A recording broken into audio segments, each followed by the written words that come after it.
어느덧 한 해를 마무리해야 할 송구영신의 시간이 되었습니다. 우리 앞에 2016년이라는 새해가 겨우 몇십 분 남았네요. 그 누구도 당해낼 수 없는 적은 시간뿐이다 라는 말처럼 아무도 흘러가는 시간을 막을 수 있는 사람은 자고로 없었던 것 같습니다. 그래서 사람들은 한정된 이외의 것을 아마 추구했던 것 같습니다. C.B. 게오르규의 소설 25시도 아마 그런 모습을 보여주는 것 같습니다. 25시란 그 누구도 무엇도 구원할 수 없는 절망의 시간을 상징하지요. 마렉 플라스코의 소설인 제8요일 또 마찬가지입니다. 그래서 누군가 말하기를 아쉬운 연말을 맞을 때마다 13월이 있었으면 이런 마음들을 갖는답니다. 흐르는 세월이 두려워서가 아니지요. 나이가 더해가는 게 무서운 것도 아닙니다. 얼룩진 모습으로 후회가 많은 모습, 그런 내 자신의 한 해를 보내는 게 안타까울 뿐이지요. 아까운 세월을 허송한다는 죄책감 때문인 것 같습니다. 우리 삶 위에 펼쳐졌던 2015년이라는 시간은 벌써 과거라는 역사의 수레바퀴 속에만 점점 사라지고 있습니다. 한없는 아쉬움을 남겨주고 흘러가버리는 이 시간이란 대체 뭐란 말입니까? 어거스틴은 그의 참회록에서 이런 말을 합니다. 정말 시간이란 뭔가? 아는 듯 하다가도 막상 누군가 묻는다면 그걸 설명하려면 나는 아무 말도 할 수 없었습니다. 여러분, 시간이 뭡니까? 길이도 넓이도 없지요. 그저 신기하기만 합니다. 그러면서도 사람들은 이 시간의 지배를 톡톡히 받고 있지요. 그러는 중에 우리는 또 한 해를 아쉬움 가운데 보내고 있지요. 송구영신 예배를 드림으로 만감이 교차하는 시간에 우리는 역사를 주관하시는 하나님 앞에서 영원히 불행한 죄인이 되지 않기 위해 오늘 송구영신의 자세를 가지고 하나님 앞에 나왔습니다. 비행기는요, 어느 교통수단보다 이륙하기 전에 철저한 정비를 하지요. 왜냐하면 이 비행 중 조그마한 고장이라도 일으키면 대형 사고, 아주 참혹한 참사가 벌어지기 때문입니다. 그런데 비행기의 정비에는요, 반드시 체크리스트가 있답니다.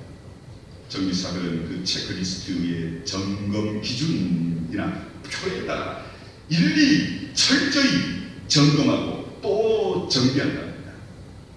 우리 사람들도 축복받는 생활을 이어가기를 원한다면 우리 삶의 기준을 정해놓고 우선순위를 정해놓고 마땅히 해야 할 일들을 정해놓고 철저히 그것을 체크해 나가야지요. 인생에서 실패와 시행착오의 후회를 없애기 위해 내 삶에 대한 체크리스트에 의한 정확하고 철저한 점검과 정비가 어느 때보다도 필요하지요. 지난날 우리는 수많은 시행착오와 실패의 경험을 가지고 있지요. 그 원인은 두 가지 면에서 관찰할 수 있습니다. 먼저는 전체적인 면에 대한 배려를 너무 중요시하다가 세심한 부분을 놓쳐버린 이유입니다. 또 하나는 적은 부분과 세부적인 걸 너무 중요시하다가 전체적인 걸 등한시에 그만 균형을 잃어버리고 말았지요. 이 두 가지는 모두가 중요하기에 인생에서 적절하게 조정되어야 하는데도 우리는 그렇게 하지 못했습니다.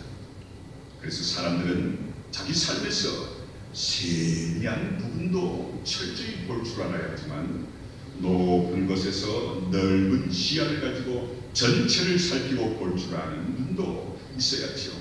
성도 여러분, 오늘 송구영신 예배를 통해 저는 여러분과 함께 전체적인 기준에서 우리 자신을 하나님 앞에서 돌아보는 시간을 가지려고 합니다. 첫 번째 기준은요, 하나님과 나와의 관계입니다. 본문에서 전도자는 하나님을 경외하고 그 명령들을 지킬지어다 13절에 말하지요. 이건 모든 사람의 본분이라 했습니다.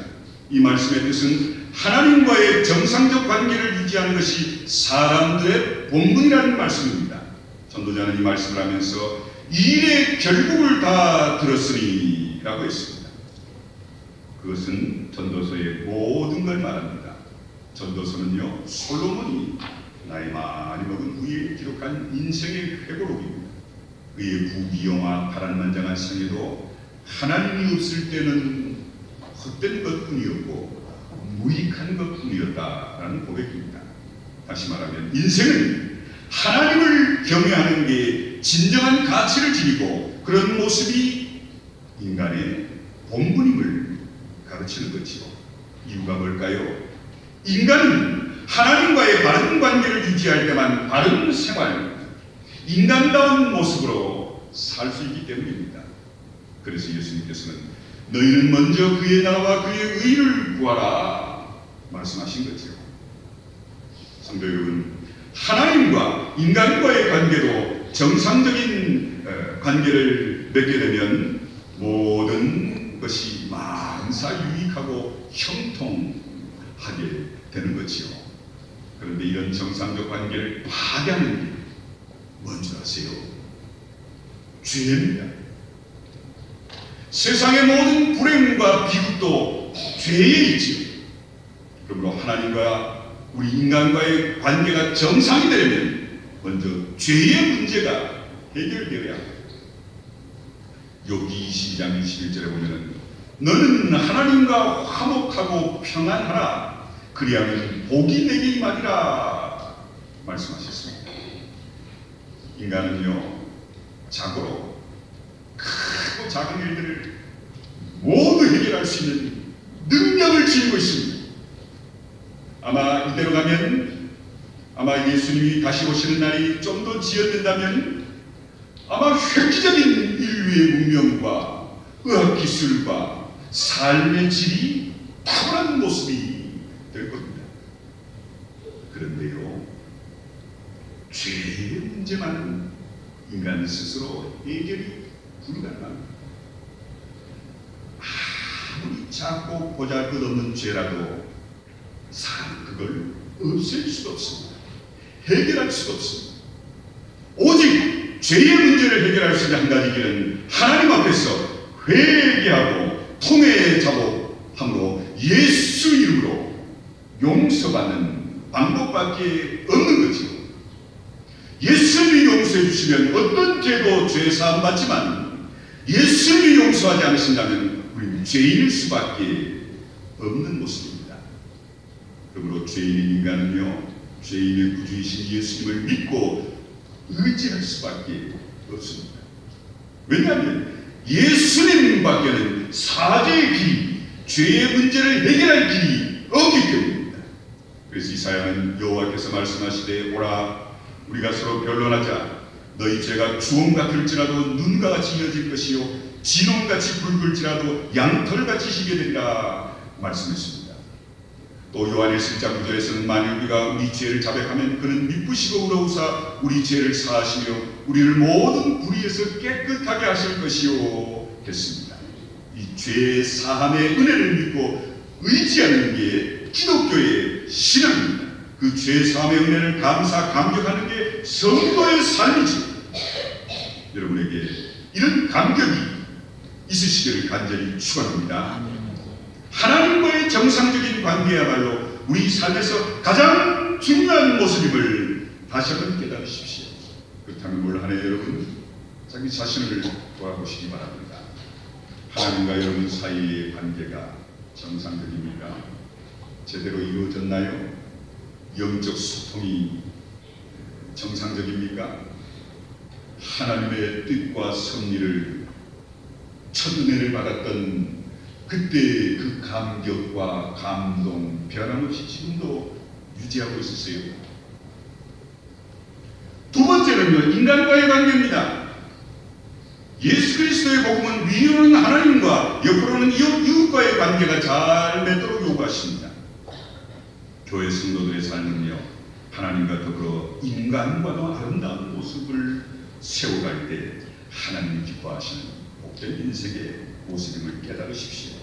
그런데 이런 인간관계를, 아름다운 인간관계를 파괴하는 원인도 죄 때문입니다. 사람들과의 아름다운 관계의 파괴는요, 상관의 이해관계로 인한 문제 앞에서 자신만을 생각하는 이기심, 교만 때문입니다. 이것을 이해가 가기 전에 해결하셔야 합니다. 쌍둥이 형제인 야곱과 에서를 보십시오. 두 사람 모두 다요, 자신들을 향한 하나님의 섭리는 아랑곳하지 않고 하나님의 때를 기다리지 않고 하나님의 계획하심을 존중하지 않고 자기들의 이기심에만 두 사람이 몰두합니다. 형 에서는 너무 배가 고픈 나머지 하나님의 축복의 통로인 장작불을 죽한 그릇에 팔아버리죠. 이 행동은 하나님의 섭리와 계획하심은 생각하지 않고 자기만을 생각하는 이기심과 교만 때문이었습니다. 그런 에서는요, 이 일로 인해 누구보다도 가깝고 사랑해야 할 동생 야곱과 원수지간이 되고 말았고, 하나님의 축복의 약속의 상징이고 보장인 장자권마저도 잃어버리죠. 동생 야곱은 어떻습니까? 전적으로 하나님의 인도하심을 기다려야만 했는데 자기 형식대로 자기 이기심과 교만으로 하나님의 섭리를 그만 대신해버립니다. 그 결과는요, 엄청난 고통과 갈등의 연속이었습니다. 다름 아닌 형의 칼을 피해 달아나는 도망자가 되었지요. 노예 아닌 노예로 20여 년 세월 남도 아닌 외삼촌 집에서 힘들고 외로웠던 시간들은 또 뭡니까? 그래서 그 모진 세월 동안 처자식 많은 재산을 포함한 세상을 다 거머쥔 것 같지만 아직도 자신을 죽이려는 형과의 인간관계만은 해결할 방법이 없었습니다. 하지만 야곱 강가에서 철저히 겸손하게 기도하면서 자신의 이기심과 교만이 깨지고 나니 원수와 같았던 형과의 관계가 자연적으로 해결되지 않습니까? 괴테란 사람이 이런 말을 했습니다. 타인의 마음을 이해하는 일에는 요령이 필요합니다. 누구를 대하든 자신이 아랫사람이 되는 거지요. 그러면 저절로 자세가 겸손해지고 이로써 상대에게 좋은 인상을 안겨준답니다. 그리고 그때 상대는 마음을 열게 된답니다. 보세요. 대나무처럼 교만하고 딱딱하게 자신만을 위해 살았던 야곱 강가에서 자신의 꼬리뼈가 위골되도록 하나님 앞에 엎드려 기도, 철저히 자신의 그 잘난 교만과 이기심을 하나님 앞에서 내려놓는 순간이었지. 그 후에 야곱을 보십시오. 자신을 죽이려고 칼을 갈고 400명의 군사와 함께 달려오는 형을 향해 나아가면서 연신 땅의 얼굴을 대면서까지 절을 하며 형 앞에 나가지. 그러니 그 서슬이 많은 형의 마음이 눈 녹듯 녹아내릴 수밖에요. 성도 여러분, 앤드류 매튜스라는 사람이 이런 얘기를 했습니다. 우리가 사는 세상은 거울과 같답니다. 사람들과의 관계에서 겪는 문제들 중 대부분은 스스로와의 관계에서 겪고 있는 문제를 거울처럼 보여주는 것이랍니다. 밖에 나가서 남들을 바꿔놓을 필요가 없습니다. 우리 자신의 생각들을 조금씩 바꿔나가다 보면 주변의 사람들과의 깨지고 금이 간 인간관계는 자동적으로 된다 라고 그는 말했습니다. 형 에서가 바뀐 게 아닙니다. 동생 야곱이 먼저 바뀌니 형의 태도가 180도로 변하게 되어 형제간의 아름다운 인간관계가 회복되었지 않습니까? 바로 그겁니다. 인간관계의 문제는요, 바로 나에게 있습니다. 내 잘못입니다. 내가 먼저입니다. 세 번째로, 우린 종말을 대비한 현명한 사람들이 되어야 합니다. 한 해가 가면 또 다른 한 해가 오겠지. 이런 순환은 언제까지나 반복될 것 같습니까? 이건 참으로 중대한 문제입니다. 분명한 건 해가 바뀌는 이 순간은 언제까지나 우리에게 주어질 수가 없습니다. 하나님 모든 행위와 모든 은밀한 일을 선악간에 심판하실 때가 분명히 온다는 거지. 종말은 크게 두 가지로 얘기합니다. 개인적 종말, 우리가 세상을 살다 죽는 거죠. 천년 만년 사는 사람은 없습니다. 인간은요, 죽음의 문제를 생각할 수가 없습니다. 언제 내가 죽을지 준비하는 방법밖에 없습니다. 비록 나의 날이 내일 끝난다 해도 후회할 일 없이 살아야 할 것이 개인적 종말을 준비하는 자의 자세지요. 그 다음에 우주의 종말입니다. 나는 죽지 않는다 해도요, 우주의 종말이 다가오고 있다는 사실을 아무도 부인할 수 없습니다. 그때 내 생명은요, 우주의 종말과 함께 끝장입니다. 그때는 지금 어제보다 더 가까이 다가오고 있습니다. 종말을 향한 하나님의 시계는요, 아마 지금 12시 5분 전이 아닐까 생각합니다. 대심판의 날은 더 가까이 다가오고 있습니다. 이 사실을 볼 줄 아는 믿음의 눈이 있어야죠. 마태복음 24장 42절에서는 그러므로 깨어있으라, 어느 날에 너희 주가 임하는지 너희가 알지 못함이라 말씀했습니다. 누가복음 12장 40절에서는 그러므로 너희도 준비하고 있으라, 생각하지 않을 때 인자가 오시리라 말씀했습니다. 사랑하는 성도 여러분, 만일 오늘 밤에 주님이 재림하신다면 2016년은 우리에게 주어질 수 없지요. 오늘 밤 우리의 생명이 주님의 부름을 받는다면 내일은 우리에게 없습니다. 그러므로 이해가 가면 또 다른 한 해가 다시 오겠지. 당연하고 자연스러운 순환이 내게는 계속되리라는 기대를 마셔야 합니다. 하루 주어진 날에 최선을 다하며 사는 방법밖에 없지. 여러분들의 생애를 시간으로 계산한다면 예배드리는 시간이 얼마나 되세요? 예배에 참석하는 시간과 TV 앞에 앉아 TV를 보는 시간을 비교해 보십시오. 참 부끄럽지요. 바울 사도는 이런 말을 했습니다. 세월을 아끼라, 때가 가니라. 성도들이 육적인 것에 정신을 팔고 있는 동안 종말은 성큼 우리 앞으로 다가오고 있습니다. 성도들이 세상의 향락에 빠져 있는 동안 우리 영혼은 병들어 시들어버리고 있습니다. 노아 시대의 홍수 심판과 소돔성 고모라성의 멸망이 그 즐거움. 인생은 언제고 죽습니다. 사랑하는 성도 여러분, 아인슈타인은 이런 얘기를 했습니다. 어제와 똑같이 살면서 다른 미래를 기대한다는 건 정신병 초기 증상이다. 참 재밌는 말이죠. 이제 2016년 새해는 어제보다는 다르게 살아야 하지 않을까요? 어제보다 다른 삶을 사는 자에게만 어제보다 더 나은 미래가 기다린다는 사실을 깨달으시기 바랍니다. 이제 하나님과의 영적 관계를 더 힘있게 세워가셔야 합니다. 그래서 새해에는 기대 이상의 하나님의 은혜와 축복을 넉넉히 누리며 사시기를 간절히 축원합니다. 또 이웃과의 관계를 더 아름답게 세워가시기를 간절히 축원합니다. 내가 먼저 낮아지고 배려하고 이해하고 포용함으로 축복된 인간의 관계를 내가 먼저 만들어가시기를 축원합니다. 우리는요, 흔히 우리가 갖지 못한 걸 바라볼 때마다 자, 지금 한번 생각해 보십시오. 여러분 자신이 갖지 못한 것 하나만 생각해 보십시오. 생각했나요? 자, 이때 만일 저것이 내 것이라면 얼마나 좋을까 생각하지요? 당연합니다.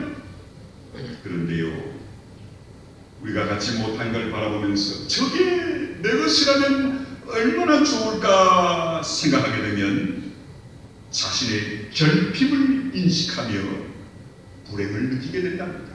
왜? 그건 나에게 없거든. 그래서요, 쇼펜하우어는 이런 얘기를 했습니다. 우리는 그 대신 자신이 소유한 걸 바라보면서 내게 있는 걸 보면서 만일 이걸 잃어버린다면 얼마나 고통스러울까를 생각해야 된다 했답니다. 참 지혜로운 말이죠. 두렵고 떨리는 마음으로 지난날 우리의 실패를 회개하고 새날을 주신 주님께 감사함으로 새해를 달려가시기 바랍니다. 주님과의 올바른 관계를 회복하십시오. 송구영신의 순환이 언제까지나 계속되리라 착각하지 마십시오. 내일이 내 인생의 끝날일 수도 있기 때문이지. 이런 놀라운 축복과 약속의 말씀들을 잃어버리지만 않는다면 내게 없는 걸 찾으려고 좌절과 불행을 느끼기 전에 내게 주어진 있는 걸 잃어버리지 않는다면 우린 미래를 어제보다도 더 보람되고 값지게 살게 될 줄 믿습니다.